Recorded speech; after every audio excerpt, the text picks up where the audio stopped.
Hey, how's it going, everybody? Check this out. The next part of the refurb of the Tough Enough for Cruising Hurricane ONYX lights. And we're going all the way with these guys, all the way.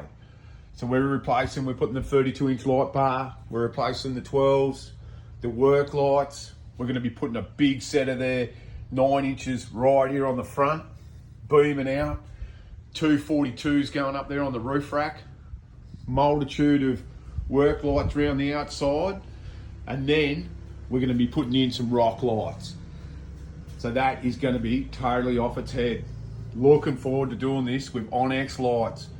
Alrighty, stay tuned as we get lit up by ONYX. If you need a set of these lights, just hook onto these guys, let them know you've been sent there by Tough Enough for Cruising, and they'll look after you.